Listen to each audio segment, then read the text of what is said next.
Chapitre 10.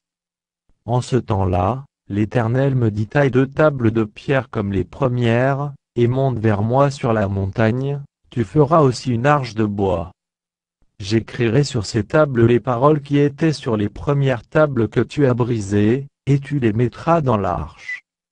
Je fis une arche de bois d'acacia, je taillai 2 tables de pierre comme les premières, et je montai sur la montagne, les 2 tables dans ma main. L'Éternel écrivit sur les tables, ce qui avait été écrit sur les premières, les 10 paroles qu'il vous avait dites sur la montagne, du milieu du feu, le jour de l'assemblée, et l'Éternel me les donna. Je retournai et je descendis de la montagne, je mis les tables dans l'arche que j'avais faite, et elles restèrent là, comme l'Éternel me l'avait ordonné. Les enfants d'Israël partirent de Béérot-Bénéjaacan pour Moséra. C'est là que mourut Aaron, et qu'il fut enterré. Éléazar, son fils, lui succéda dans le sacerdoce.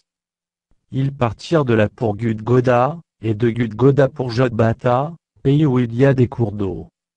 En ce temps-là, l'Éternel sépara la tribu de Lévi, et lui ordonna de porter l'arche de l'alliance de l'Éternel, de se tenir devant l'Éternel pour le servir, et de bénir le peuple en son nom, ce qu'elle a fait jusqu'à ce jour. C'est pourquoi Lévi n'a ni part ni héritage avec ses frères, l'Éternel est son héritage, comme l'Éternel, ton Dieu, le lui a dit. Je restai sur la montagne, comme précédemment, 40 jours et 40 nuits. L'Éternel m'exauça encore cette fois, l'Éternel ne voulut pas te détruire. L'Éternel me dit: lève-toi, va, marche à la tête du peuple. Qu'ils aillent prendre possession du pays, que j'ai juré à leur père de leur donner.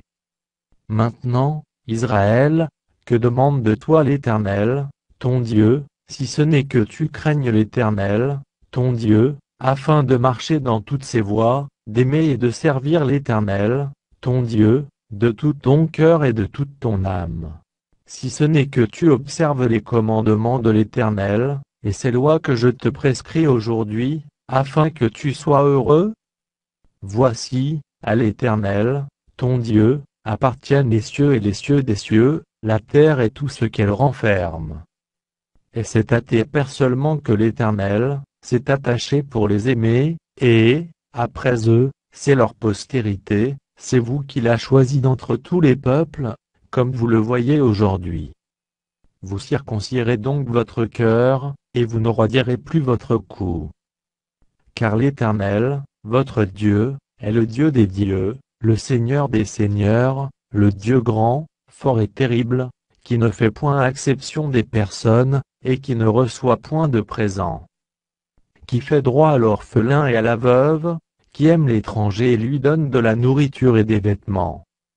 Vous aimerez l'étranger, car vous avez été étrangers dans le pays d'Égypte. Tu craindras l'Éternel, ton Dieu, tu le serviras, tu t'attacheras à lui, et tu jureras par son nom. Il est ta gloire, il est ton Dieu, c'est lui qui a fait au milieu de toi ces choses grandes et terribles que tes yeux ont vues. Tes pères descendirent en Égypte au nombre de 70 personnes, et maintenant l'Éternel, ton Dieu, a fait de toi une multitude pareille aux étoiles des cieux.